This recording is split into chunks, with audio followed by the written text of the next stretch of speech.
Hello students, now we will do some more questions of our chapter lines and angles of class 9th.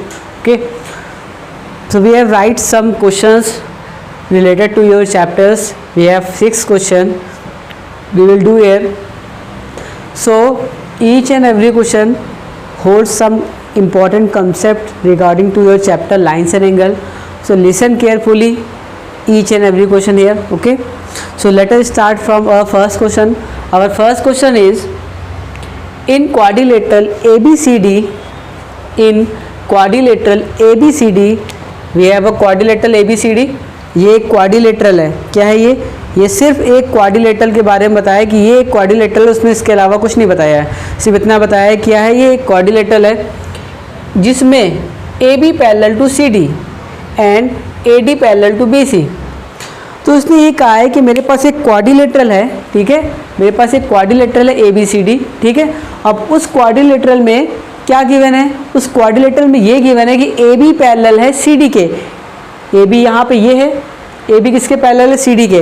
Parallel का जो sign होता है वो हम लोग एरो से रिप्रेजेंट करते हैं, ठीक है. ये हमेशा ध्यान रखना, कभी भी अगर हमें दो लाइन पैरेलल शो करनी है तो उसका जो सिंबल होता है या तो आप पूरा बड़ा से लिखो कि ये दोनों पैरेलल है, अदरवाइज ये एक सिंबल होता है पैरेलल के साइन से ऐसे रिप्रेजेंट करते हैं.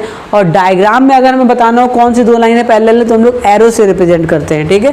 तो हम यहाँ एरो लगा लेंगे, तो एक एरो ये लग गया मेरा और एक ये हो, इट मीन्स ये दोनों क्या है, पैरेलल है, आपस में पैरेलल है, ठीक है. तो AB पैरेलल है CD के और AD पैरेलल है BC के. AD BC के पैरेलल, तो यहाँ पे भी हम एरो का सिंबल लगाएंगे, लेकिन यहाँ से कुछ अलग करने के लिए हमने यहाँ क्या लगा दिया, दो सिंबल लगा दिए, जिससे हमें पता चले कि ये वाला इसके पैरेलल है और ये वाला इसके पैरेलल है, ठीक है. तो ये दो लाइनें पैरेलल थी, ये इसके पैरेलल था, ये इसके पैरेलल, ये इंफॉर्मेशन गिवन है हमें हमें इतना पता है कि यहाँ पे एक क्वाड्रिलेटरल ABCD, इसमें दो अपोजिट साइड्स के पेयर पैरेलल है, ये इंफॉर्मेशन हमें गिवन है, ठीक. अब हमसे क्या प्रूव करने के लिए कहा है, यहाँ पे हमें कहा है कि prove that DAB equal to angle BCD, angle DAB, तो DAB ये बहुत इंपॉर्टेंट बात है, जैसे ये लिखा हुआ है एंगल DAB, तो angle DAB is talking about not 3 angles. ये 3 एंगल के बारे में बात नहीं कर रहा है. एंगल DAB का मतलब, कई सारे बच्चे कंफ्यूज जाते हो, कहते सर ये एंगल DAB मतलब यहाँ 3 एंगल की बात हो रही है. यहाँ 3 एंगल की बात नहीं हो रही है. एंगल DAB का मतलब है कि यहाँ पे सिर्फ एक एंगल की बात हो रही है, और वो एंगल जो है वो जो बीच में लिखा हुआ A, इसकी बात हो रही है. और ये जो सिंबल होता है, this is a symbol of angle. तो ये जो पूरा रिप्रेजेंटेशन है ये it's talking about one angle which is made on A, ठीक है, जो A पे बन रहा है. और ये जो साइन है किसकी बात कर रहा है, सिंबल एंगल की. तो ये एंगल DAB की बात कर रहा है, मतलब D से चलने पे जो A आएगा, D से चलने पे जो A आएगा ये वाला, तो DAB का मतलब ये वाला जो A है इसकी बात हो रही है. तो DAB is something about one angle only, ठीक है, 2 एंगल या 3 एंगल की बात नहीं हो रही है. तो एंगल DAB क्या कह रहा है, किसके बराबर है, एंगल DAB बराबर है एंगल BCD के. तो एंगल DAB ये BCD ये इसके, तो ये एंगल इसके बराबर है. ये हमें क्या करना है, प्रूव करना है. हमें गिवन नहीं है, लिखा हुआ prove that this angle will be equal to this. हमें प्रूव करना है कि ये इसके बराबर है कि नहीं. तो क्या करेंगे यहाँ पे, और एक चीज़ हमें और प्रूव करनी है कि एंगल ABC, ये है हमारा ABC, मतलब ये हमारा एंगल B है जो कि B पे बन रहा है, इसको हम लोग ABC भी बोल सकते हैं. एंगल ABC बराबर है एंगल ADC, मतलब D की बात हो रही है. तो हमें ये प्रूव करना है यहाँ पे कि ये वाला एंगल इसके बराबर है और ये वाला इसके. इट मीन्स हमें ये प्रूव करना है कि इस क्वाड्रिलेटरल के जो अपोजिट एंगल्स हैं वो क्या हैं, इक्वल.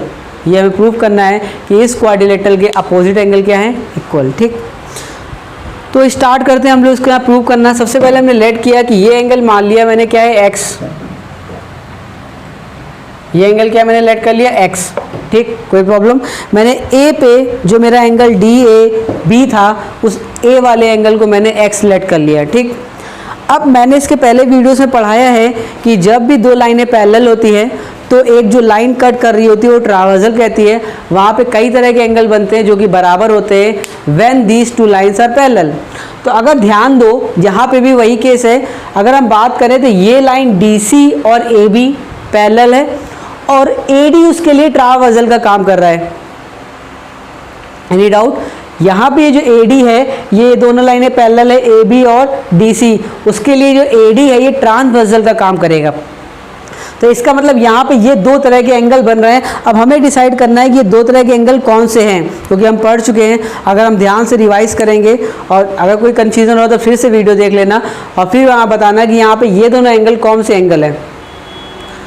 तो ये दोनों एंगल को इंटीरियर एंगल है, मैंने बताया था, क्योंकि ये दोनों ट्रावर्सल के एक ही साइड में है, ट्रावर्सल के एक ही साइड में है। तो को और इंटीरियर क्यों? क्योंकि ये दोनों पैरेलल लाइन के अंदर है। तो ये दोनों एंगल कैसे हैं? को इंटीरियर। और को इंटीरियर की मैंने प्रॉपर्टी बताई थी कि अगर दो लाइनें पैरेलल होती है तो ट्रावर्सल से जो को इंटीरियर एंगल बनते हैं उनका सम 180 होता है। ये हम लोगों ने पढ़ा था। तो अगर इनका सम 180 होता है तो अगर ये x है तो ये कितना हो जाएगा? 180 माइनस एक्स। ये कितना हो जाएगा मेरा? 180 माइनस एक्स। Any doubt? अगर ये एंगल x है तो ये कितना हो जाएगा? 180 माइनस एक्स। ठीक। अब अगर हम बात करें एंगल D और एंगल C की, C को हम लोग यही बोल सकते हैं BCD या DCB, बात एक ही है। तो इस वाले एंगल की बात करें, ये वाला एंगल और एंगल D और एंगल C, ये भी तो को इंटीरियर एंगल है। अगर ये दोनों लाइनें आप थोड़ी देर के लिए देखो, BC और AD भी तो पैरेलल है, तो BC और AD के लिए ये DC ट्रावर्सल है। तो उस केस में ये दोनों एंगल कैसे हो जाएंगे? को इंटीरियर एंगल हो जाएंगे। तो इन दोनों का सम भी कितना होना चाहिए? 180 होना चाहिए। तो अगर इन दोनों का सम 180 करना तो यहाँ पे C एंगल पे क्या होना चाहिए? C की वैल्यू क्या होनी चाहिए अगर इन दोनों का एंगल 180 करना है? बहुत ध्यान से देखो, आप दो तरीके से कर सकते हो। अगर आप यहाँ पे इसको थोड़ी देर के लिए y मान लो, थोड़ी देर के लिए क्या लेट कर लिया? y। तो मुझे पता है y प्लस 180 माइनस एक्स, इन दोनों का सम भी कितना होना चाहिए? 180। ठीक है। अच्छा, ये 180 माइनस एक्स क्यों आया? क्योंकि इन दोनों का सम कितना है? 180। तो अगर एक एक्स है तो दूसरा बचा हुआ कितना होगा? 180 माइनस एक्स। ठीक है। अब इन दोनों का सम भी कितना होगा? 180। तो हमने इसको थोड़ी देर के लिए y लेट कर लिया, तो y plus this equal to 180। तो अगर आप कोशिश करोगे या ध्यान से देखोगे तो ये 180 कैंसिल हो जाएगा। तो y की वैल्यू भी कितनी आ जाएगी? मेरी x आ जाएगी। तो इसका लिए y को हम लोग क्या लिख सकते हैं? y को हटा के y की जगह क्या लिख सकते हैं? y लिखा रहने देते हैं, वरना समझ में नहीं आ गया ये y कहाँ से आ गया। तो y की जगह क्या लिख सकते हैं? x। समझ में आ गया? तो y किसके बराबर आ गया? x के। अब आप ध्यान से देखो कि एंगल DAB, ये DAB x है, और एंगल BCD ये भी क्या आ गया? y माना था, y की वैल्यू किसके बराबर आ गई? x के। तो एंगल DAB बराबर हो गया एंगल BCD के। तो यही तो हमें प्रूव करना था। ठीक। सिमिलरली मुझे पता है कि ये C angle plus B angle ये भी को इंटीरियर एंगल है, इनका सम भी 180 होगा। तो अगर एक एंगल x है तो दूसरा कितना आएगा? 180 माइनस एक्स से आ जाएगा। तो ये वाला एंगल भी हो जाएगा 180 माइनस एक्स। तो सिमिलरली ये भी 180 माइनस एक्स हो गया। तो अब ध्यान दो, अगर ये भी 180 माइनस एक्स है तो ये दोनों का, ये भी दोनों बराबर हो गए और ये भी दोनों बराबर हो गए। यही मुझे प्रूव करना था कि DAB बराबर हो जाए BCD के और ABC बराबर हो जाए ADC के।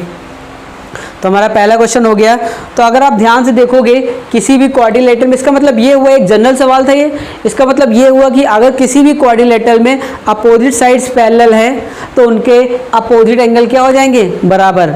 आप इसको आगे चल के पढ़ोगे कि अगर दो अपोजिट साइड्स पैरेलल होते हैं तो बेसिकली वो जो डायग्राम होता है वो पैरेललोग्राम होता है, और डेट्स वाई उसके एंगल अपोजिट एंगल क्या होते हैं? बराबर। वो आते कहाँ से हैं? कैसे पता चलता है कि पैरेललोग्राम के अपोजिट एंगल बराबर है? वो हम लोग प्रूव ऐसे ही करते हैं जैसे यहाँ किया है। अपोजिट साइड्स पैरेलल होगी, डेट्स वाई ये पैरेललोग्राम है, जो कि हमें नहीं बताया गया था, क्योंकि ये जो प्रॉपर्टी है ये हम लोग प्रूव करते हैं। ऐसे नहीं कि पैरेललोग्राम है कि एंगल अपने आप बराबर हो जाते हैं, इसी तरह प्रूव करते हैं हम लोग। ठीक है। तो क्योंकि ये अपोजिट साइड पैरेलल थी तो एंगल बराबर आ गए। अब अपोजिट साइड पैरेलल जिस भी डायग्राम में होती है बेसिकली उसका नाम पैरेललोग्राम होता है। ठीक है। तो वो बात नहीं पढ़ लोगे तुम लोग। ठीक है। इसके बाद करते हैं क्वेश्चन नंबर 2 की। क्वेश्चन नंबर 2 में देखो क्या कह रहा है। प्रूविंग वाले सवाल बच्चों को बेसिकली थोड़े ज़्यादा टफ लगते हैं, क्योंकि इसमें हमें प्रूव करना होता है, लिखना होता है, जिसमें आंसर्स निकालने होते हैं वो ज़्यादा इजी लगते हैं। होते सारे इजी, अगर आपके कंसेप्ट क्लियर है तो आप हर तरह का सवाल कर लोगे। ठीक है। जैसे यहाँ पे भी हमने जो पढ़ा था वही अप्लाई किया है। ठीक है। क्वेश्चन नंबर 2 में कह रहा है if AB CD and EF, कहाँ है AB? ये है भाई AB है। CD कहाँ है? ये CD है। EF कहाँ है? ये EF है। आप किसी पूछे सी डी का कहेगा सर इतने में सी डी है, ये सी डी नहीं है भाई, ये सी डी ही लाइन, ये पूरी लाइन सी डी कहलाएगी क्योंकि लाइन का कोई भी एंड नहीं होता है, ठीक है।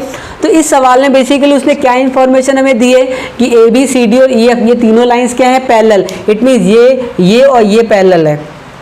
अगर लाइंस पैरेलल हो गई तो मुझे पता है कि अगर कोई भी ट्रावर्सल कट करेगा तो जो हम लोगों ने प्रॉपर्टीज़ पढ़ी हैं, अल्टरनेट इंटीरियर एंगल बराबर होते हैं, कोई इंटीरियर का सम 180 होता है, वो सारा यहाँ अप्लाई होगा, करस्पॉन्डिंग बराबर होता है, ठीक है। तो हम लोग देख लेते हैं यहाँ किस तरह का एंगल बन रहा है। और हमें यहाँ फाइंड क्या करना है, find the value of x, हमें इस एक्स की वैल्यू निकालनी है, ठीक है। देख लेना, बहुत सरल सवाल है, कितना आसानी से समझ में आ जाएगा। हमें एक्स की वैल्यू निकालनी है, ठीक। थोड़ा पेशेंस रख के सवाल किया जाता है और एक एक करके सोचा जाता है कि ये एंगल कैसे आएगा, ये कैसे आएगा। उसके जैसे तुम्हें जो जो एंगल जहाँ जहाँ बन रहे हैं उसको निकालने की कोशिश करो, प्रॉपर्टी अप्लाई करके अपने आप आंसर आ जाएगा, ठीक। अब तुम ये सोचो कि डायरेक्ट एक्स सोचो, कई बच्चे क्या होंगे, देखा एक्स निकाला, डायरेक्ट सोचेंगे एक्स में किसके साथ प्रॉपर्टी लग रही है। तो हो सकता है एक्स की डायरेक्ट किसी एंगल के साथ यहाँ प्रॉपर्टी ना लग रही हो, तो आप डायरेक्ट एक्स को अप्रोच मत करो जो निकालना है। आप जितने भी तरह के यहाँ गैप, मतलब जितने भी तरह के एंगल बन रहा है, धीरे धीरे जो जो आता जा रहा है उसको निकालते जाओ, अपने आप एक्स आ जाएगा, ठीक। चलो ठीक है भाई। तो अगर हम बात करें सबसे पहले तो ये एंगल 140 है। इस सवाल को करने के बहुत सारे तरीके हैं, ठीक है। ये एंगल 140 है, तो अगर हम बात करें इस एंगल की तो ये कितना होगा। अब मुझे पता है ये पूरा कितना है, लीनियर पेयर एंगल है, तो पूरा 180 होगा। उस 180 में ये कितना है 140, तो ये कितना बचा 40 डिग्री बचा, ठीक है। अब अगर हम बात करें तो ये 70 और ये 70 एंगल और ये दोनों क्या है, को इंटीरियर एंगल है। क्या है ये, को इंटीरियर एंगल।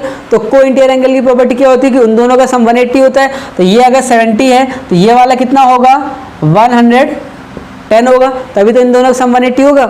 अब अगर ये 110 है तो इसका वर्टिकली अपोजिट ये वाला एंगल, ये भी कितना हो जाएगा 110 हो जाएगा, ठीक है। क्योंकि वर्टिकली अपोजिट एंगल की प्रॉपर्टी पढ़ ली है, तो ये एंगल 110 है तो ये भी 110 होगा।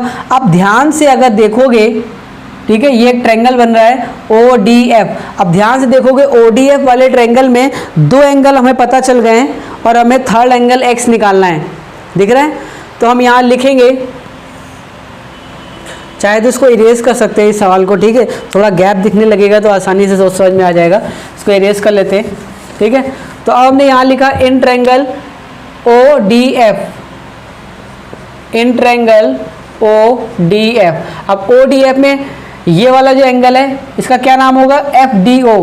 जो एंगल FDO है plus DOF plus angle DOF plus इसको डायरेक्ट x लिख ले रहे हैं, प्लस x बराबर 180, क्योंकि पता है ट्रायंगल के तीनों एंगलों का सम कितना होता है 180।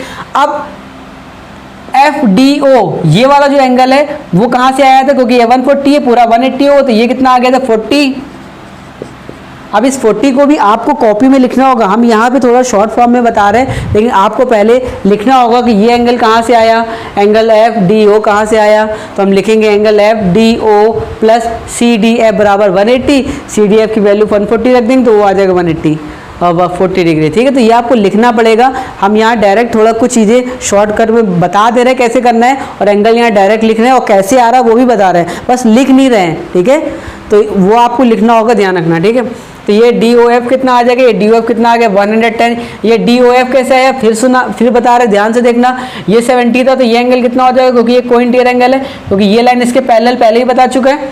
तो ये दोनों एंगल को इंटीरियर एंगल, तो ये 70 तो ये 110 होगा। अब ये 110 इसके सामने वाला वर्टिकल ये पॉइंट वो भी 110 हो जाएगा। तो बेसिकली DOF कितना आ गया 110 प्लस x बराबर 180, तो ये आ जाएगा 150 प्लस x बराबर 180। तो x बराबर कितना आ जाएगा हमारा 30 डिग्री, ठीक है। समझ में आ गया। तो मेन पोर्शन मैंने सवाल का किया है। इससे पहले दो एंगल जो 110 कहाँ से आया, ये 40 कहाँ से आया, ये आपको कॉपी में लिखना होगा, ठीक है। बहुत ध्यान से सुनते रहना, ठीक। ये हमारा सेकंड क्वेश्चन था। मेरी x की वैल्यू कितनी आ गई, मेरी x की वैल्यू आ गई 30 डिग्री। और ये मैंने क्या लिखा है, ये एंगल सम प्रॉपर्टी होती है, किसी भी ट्रायंगल में तीनों एंगलों का सम कितना होता है 180। तो दो पता है तो तीसरा ऑब्वियसली निकल आएगा, ठीक। हम लोग बात करते हैं क्वेश्चन नंबर 3 की, और इसको इरेज कर लेते हैं, ठीक है। अगर मैं जल्दी इरेज कर रहा हूँ, नहीं समझ में आया तो पॉज करके बैक करके फिर देख लेना, ठीक है। ये एडवांटेज है, इसका यूज़ करो। तो मैं इसको इरेज कर रहा हूँ। अब क्वेश्चन नंबर 3 में देखो क्या कह रहा है। क्वेश्चन नंबर 3 में कह रहा है if L parallel to M, L M parallel है, तो भाई सबसे पहले देखो एल कहाँ है, ये एल है आपका, ये एम है, ये दोनों लाइनें क्या हैं, पैरेलल। ठीक, prove that angle 1 plus angle 2 minus angle 3 बराबर 180। इस सवाल में भी हमें प्रूव करना है कि angle 1 plus angle 2 minus angle 3 equal to 180, ये हमें लाना है। ठीक, बहुत सरल सवाल है। इन सब तरह के सवालों में जो जो एंगल आ रहा है वो लिखते चले जाना, जो जो प्रॉपर्टी लगे, जो जो आता जा रहा है उसको करते जाओ। अगर आप पहले स्टेप में सोचोगे डायरेक्ट मेरा आंसर आ जाए तो वो पॉसिबल नहीं है। अगर आप सोचोगे तो ऐसे अटके रहोगे। आप सवाल को अगर अप्रोच करने का सही तरीका ये है कि उस सवाल में जो जो आपको पता चलता जा रहा है, जो जो एंगल आता जा रहा है उसको निकालते चले जाओ। यही सही प्रोसेस है इस सब तरह के सवालों को करने का। ठीक, यहाँ पे तो हमें प्रूव करना है, तो देख लेते हैं कैसे होगा। बहुत सरल है ये। अब हमें प्रूव करना है कि angle 1 plus angle 2 minus angle 3 बराबर 180 डिग्री है। ठीक है, तो सबसे पहले इन सब तरह के सवाल में हम एक काम करते हैं, हमें कंस्ट्रक्शन करना होता है। ठीक है, यहाँ पे भी हमें कंस्ट्रक्शन करना है, तो कंस्ट्रक्शन कर लेते हैं। सबसे पहले अगर हम ध्यान दें यहाँ पे इसको बढ़ा लेते हैं। ठीक है, मैं इस लाइन को बढ़ा रहा हूँ, यहाँ पे इस लाइन को मैंने यहाँ बढ़ा लिया। ठीक है, अब मुझे पता था कि ये ए बी, ये लाइन एल और ये लाइन एम पैरेलल है, तो अगर ये दोनों पैरेलल है तो ये एंगल 2 और ये वाला एंगल, ये कौन से एंगल हैं दोनों, ये कौन से एंगल है, क्योंकि लाइन कौन कौन सी पैरेलल है, ए बी और डी एम अगर पैरेलल है और अगर ये ट्रावर्सल है तो ये और ये एंगल कौन से एंगल हुए, को इंटीरियर एंगल हुए। कौन से हुए, को इंटीरियर एंगल। तो अगर ये को इंटीरियर एंगल है, मैं लिख रहा हूँ कि अगर ये को इंटीरियर एंगल है तो को इंटीरियर एंगल की प्रॉपर्टी क्या होती है, उनका सम 180 होता है। तो अगर ये एंगल 1 है तो ये एंगल कितना होगा, 180 माइनस एंगल 1, यही तो होगा ना, क्योंकि इसकी मुझे एक्चुअल वैल्यू तो पता नहीं कि इसकी एक्चुअल निकल आएगी। अगर ये 1 पता है, अगर ये x होता तो ये 180 माइनस एक्स लिखते हम, अगर ये 10 होता तो 180 माइनस 10 मतलब 170 लिखते। अगर ये एंगल 1 है तो ये लिखेंगे 180 माइनस 1। ठीक है, 1 मतलब ये 1 एंगल की वैल्यू 1 नहीं है, उसका नाम है एंगल 1, उसकी वैल्यू क्या होगी मुझे नहीं पता। ठीक है, मतलब सवाल में नहीं गिवन है। ठीक है, तो अगर हम बात करें इस एंगल की तो ये एंगल आ गया मेरा, ठीक है, ये पॉइंट ई मान लेते हैं। ठीक है, तो ये एंगल मेरा आ गया एंगल सी ई डी मान लेते हैं इसको थोड़ी देर के लिए। ये एंगल मेरा आ गया 180 माइनस एंगल 1। ठीक, अब अगर देखो, ठीक है, अब अगर हम कहें एंगल 2, ठीक है, और ये जो एंगल है ये भी को इंटीरियर एंगल है, वो लीनियर पेयर एंगल है। लीनियर पेयर एंगल है कि नहीं, एंगल 2 प्लस ये एंगल अंदर वाला एंगल, ये क्या है, लीनियर पेयर एंगल है।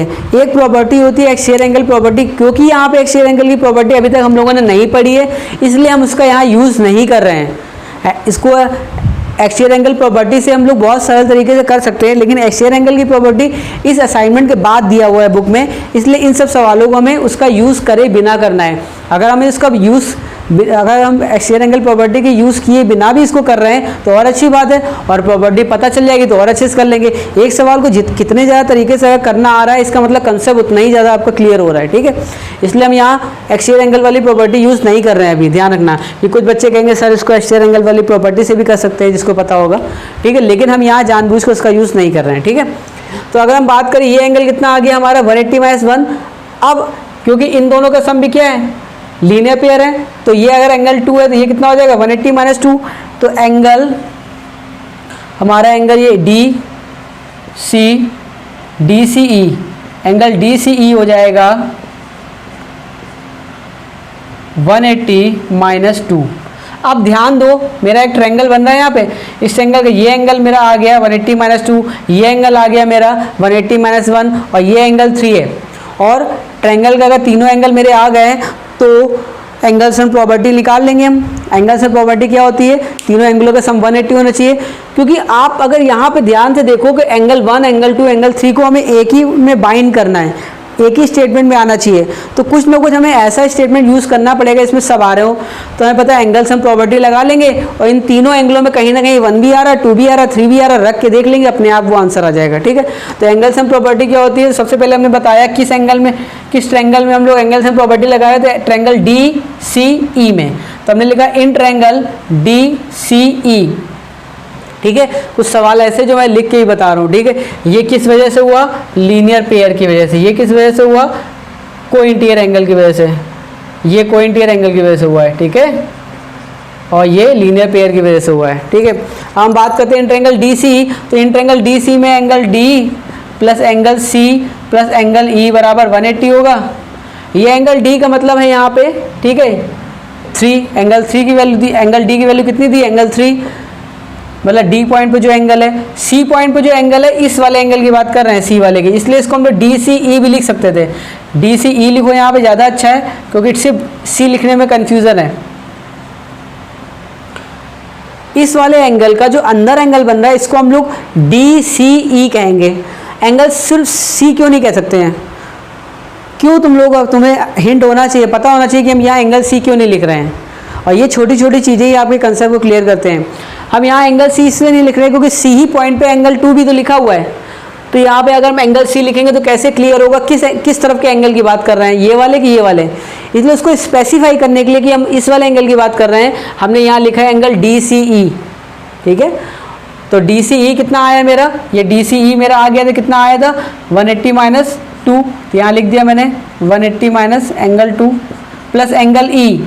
एंगल ई मतलब ये जिसको हम लोग कह रहे हैं बी ई डी या डी ई बी, ठीक है, या सी ई डी, वो भी लिख सकते हैं। तो ये एंगल की वैल्यू कितनी आई थी 180 माइनस 1 बराबर 180।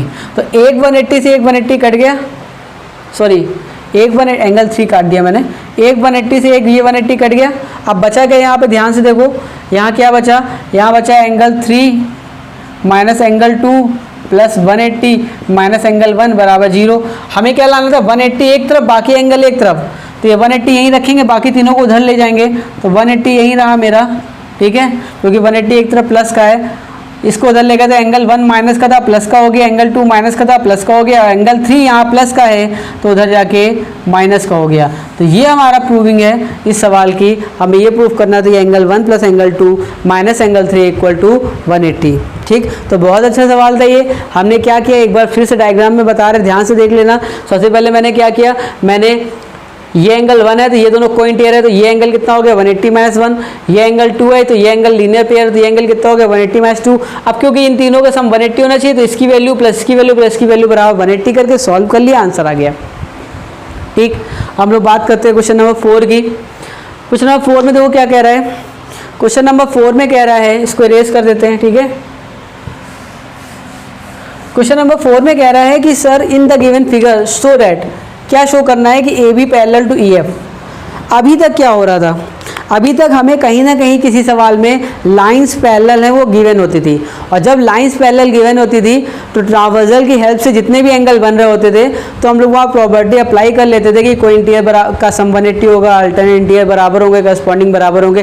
कब? जब लाइन पैरेलल होती थी। लेकिन अब हम इन प्रॉपर्टीज़ को इस क्वेश्चन में यूज़ नहीं कर पाएंगे कि कोई इंटीरियर का सम 180 होगा, करस्पॉन्डिंग एंगल बराबर होंगे, अल्टरनेट इंटीरियर एंगल बराबर होंगे, वो यहाँ हम प्रूव नहीं कर पाएंगे क्योंकि ये ए बी और ई एफ पैरेलल हमें गिवन नहीं है, हमें इसको प्रूव करना है। तो कैसे प्रूव करेंगे? अगर लाइन पैरेलल गिवन होती है तो एंगल का यूज़ कर लेते हैं, और अगर लाइन पैरेलल प्रूव करनी है तो अपने आप जो यहाँ करस्पॉन्डिंग एंगल बनने चाहिए या जो यहाँ को इंटीरियर एंगल बनने चाहिए उनका सम 180 होना चाहिए। अल्टरनेट इंटीरियर एंगल अगर यहाँ कोई बन रहा है तो उनका अगर वैल्यू बराबर है तो हम कह देंगे लाइन पैरेलल है। अगर कोई इंटीरियर एंगल यहाँ बन रहे हैं, अगर उनका सम 180 तो हम कह देंगे लाइन पैरेलल है। तो अगर लाइन पैरेलल होती तो जो चीज़ें हम यूज़ करते थे, अब यहाँ पे लाइन पैरेलल में प्रूव करनी है तो यहाँ पे हमें एंगल्स को प्रूव करना होगा कि ये एंगल इसके बराबर है तो लाइन पैरेलल हो जाएगी। अगर कोई इंटीरियर एंगल का सम 180 है तो लाइन पैरेलल हो जाएगी। तो ये क्या होता है, वाइस वर्सा चलता है, ठीक है। तो लाइन पैरेलल गिवन होती है तो इसका यूज़ करते हैं। अब यहाँ पे लाइन पैरेलल प्रूव करना है तो हमें यहाँ एंगल प्रूव करना होगा कि वो बराबर है। अगर बराबर है तो लाइन पैरेलल हो जाएगी, ठीक है।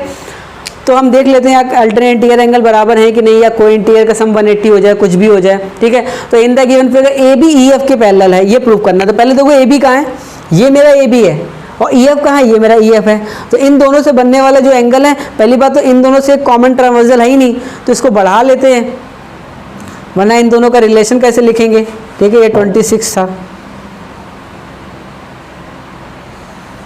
तो हमने इस पॉइंट से बढ़ा लिए मैंने लाइन को, ठीक है।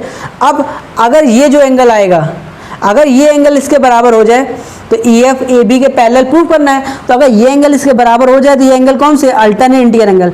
अगर ये बराबर आ जाए, अगर ये एंगल निकालो, अगर ये 64 आ जाए तो ये कोई अल्टरनेट इंटीरियर एंगल बराबर हो जाएंगे। और जैसे ही अल्टरनेट इंटीरियर एंगल बराबर हो जाएंगे हम कह देंगे लाइन क्या हो गई, पैरेलल हो गई। ठीक, तो अब क्या करेंगे हम लोग बराबर करने के लिए, सबसे पहले हम ये एंगल निकालने की कोशिश करते हैं।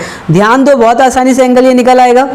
ये एंगल कितना है 142, ये 142 है, तो ये इसके बगल वाला एंगल कितना होगा, क्योंकि ये कोई इंटीरियर है तो ये एंगल कितना हो जाएगा 38। ये डायरेक्ट भी निकाल सकते थे, ये 38 एंगल है तो इसका, क्योंकि ये लाइन इसके भी पैरेलल है, ठीक है, नहीं पैरेलल नहीं गिवन है तो नहीं कह सकते, ठीक है। तो अच्छा ये 142 है तो ये कितना आ जाएगा 38, लीनियर पेयर लगाया है और कोई प्रॉपर्टी नहीं लगा रहे, लीनियर पेयर लगा रहे सिर्फ। तो ये कितना एंगल आ गया मेरा, ये एंगल मेरा आ गया 38, ठीक है, ये एंगल मेरा 38 आ गया और ये एंगल 26 है। तो ये वाला एंगल कितना आया,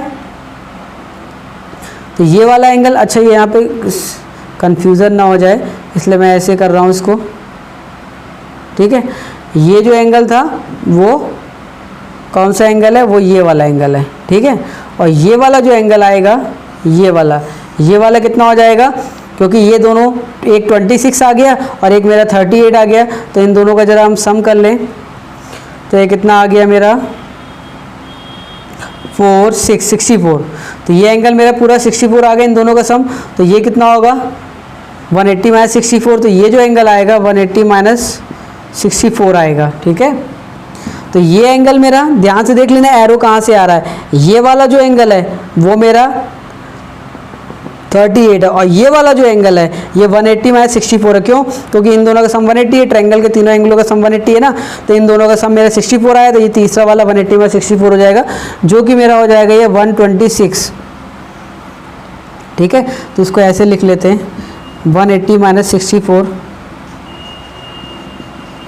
तो ये मेरा आ गया 126, ठीक है, नहीं 116, ठीक है। अब ये मेरा 116 आ गया। अब ध्यान दो, ये 116 है और ये पूरा भी तो लीनियर पेयर है, तो ये वाला कितना आएगा, एंगल बी से जो एंगल बन रहा है ये वाला, तो ये वाला एंगल मेरा आ जाएगा 180 minus 116 which is equal to 64, ठीक है। तो इसका ये वाला एंगल भी कितना आ गया 64, और जैसे ही ये वाला एंगल 64 आ गया it means alternate interior angle यहाँ बराबर हो गए, it means so alternate interior angle equal हो जाएंगे और लाइन क्या हो जाएगी, पैरेलल, ठीक है। तो यहाँ मैं लिख नहीं रहा हूँ, ये एंगल 64 आ गया, तो ये 64 आ गया, तो इसका ये दोनों अल्टरनेट इंटीरियर एंगल बराबर हो गए, और जैसे ही अल्टरनेट इंटीरियर एंगल बराबर हो जाएंगे हम कह सकते हैं फिर कि ये A B line E F के पैरेलल है, ठीक है। इसके बाद क्वेश्चन नंबर 5 देख लेते हैं। क्वेश्चन नंबर 5 देख लो जल्दी से। क्वेश्चन नंबर 5 में देखो क्या कह रहा है, क्वेश्चन नंबर 5 में कह रहा है कि हमें एंगल वैल्यू निकालनी है एक्स की। तो इन सब तरह के सवाल में जब भी कब ऐसा बन रहा हो, जब ये लाइन इससे मीट ना कर रही, ये वाली पैरेलल ये वाली पैरेलल एक कॉमन लाइन से मीट नहीं कर रही है, तो एक कॉमन लाइन से इसको मीट कराओ पहले, ठीक है। तो इसको मैंने एक्सपेंड कराया, ठीक है, और जैसे ही मैंने एक्सपेंड कराया, अब देखो ध्यान से, ये एंगल 75 है तो ये भी 75 हो जाएगा। क्यों, क्योंकि ये वाली लाइन पैरेलल है, तो अगर ये ट्रावर्सल है तो अल्टरनेट एंगल बराबर होगा, तो ये एंगल कितना हो जाएगा 75। अब ये 75 है और ये 25 है, थोड़ा पास हो गया, इसको दूर रखो, ठीक है। ये 25 है और ये 75 है, तो इन दोनों का सम कितना हो गया 110। तो ये तीसरा, अगर देखो एंगल्स, एक्सियल एंगल प्रॉपर्टी क्या होती है, अभी यही बता दे रहे हैं तो आसान हो जाएगा। एक्सियल एंगल प्रॉपर्टी ये होती है कि किसी भी ट्रायंगल में ये जो एंगल होता है एक्सटीरियर वाला, ये एक्सटीरियर वाला एंगल इन दोनों के इंटीरियर अपोजिट के सम के बराबर होता है। तो ये वाला एंगल जो होता है वो, अगर हम मान लें यहाँ पे ए लिखा हुआ यहाँ बी, तो ये वाला जो एंगल होगा वो ए प्लस बी होगा। जो बाहर वाला एक्सटीरियर एंगल होता है ये इन दोनों के सम के बराबर होगा।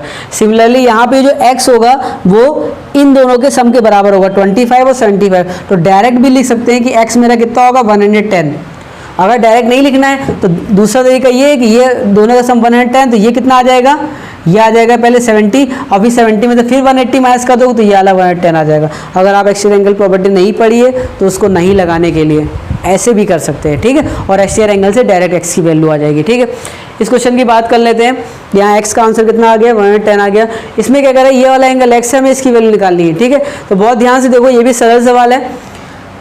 ये लाइन इसके पैरेलल है, ये गिवन है सवाल में, ठीक है। यहाँ गिवन था, मैंने लिखा नहीं है, ये ए बी पैरेलल है सी डी के, ठीक है। अगर ए बी सी डी के पैरेलल है तो ये 115 है, तो ये भी 115 होगा, डायरेक्ट लिख देंगे। क्यों? क्योंकि ये करस्पॉन्डिंग एंगल है, इधर से नीचे एक तरफ और इधर से नीचे एक तरफ, ठीक है। तो ये आ गया मेरा 115। अब ये मेरा 115 आ गया, तो ये एंगल मेरा अंदर वाला कितना आ जाएगा, ये मेरा आ जाएगा, क्योंकि इन दोनों का सम कितना होगा 180, तो 180 में से माइनस कर देंगे तो ये मेरा आ जाएगा 65। तो ये एंगल मेरा 65 आ गया। अब अगर एक्सियल एंगल की प्रॉपर्टी लगाना चाहोगे तो हम लिख सकते हैं कि 105 बराबर ये x प्लस ये 65 हो जाएगा, ठीक है। तो x की वैल्यू क्या आ जाएगी, 65 में से x माइनस कर देंगे तो ये आ जाएगा 40। 105 में से 65 माइनस कर दिया, ठीक है। तो ये हमारा एंगल x की वैल्यू कितनी आ गई 40। अगर आप एक्सियल एंगल, ये एक्सियल एंगल प्रॉपर्टी है, ये कौन सी प्रॉपर्टी है, क्यों एक्सियल एंगल प्रॉपर्टी है भाई, क्योंकि इस ट्रायंगल में ये जो एक्सियल एंगल था इसका सम x और इंटीरियर अपोजिट के सम के बराबर लिखा है मैंने। अगर आपको एक्सियल एंगल प्रॉपर्टी नहीं लगानी, आपने नहीं पढ़ी तो कोई बात नहीं। ये 115 है तो ये कितना आ गया 65, ये 65 आ गया, और ये 105 है तो अंदर वाला कितना आ जाएगा 75, और 65 प्लस 75 को जोड़ के 180 में माइनस कर देंगे तो x आ जाएगा, वैसे भी लिख सकते हैं, ठीक है। So these are the 6 question which I discuss today. After in the second video we have discussed some property of angle, some property and the exterior angle property of chapter lines and angle. Okay, bye.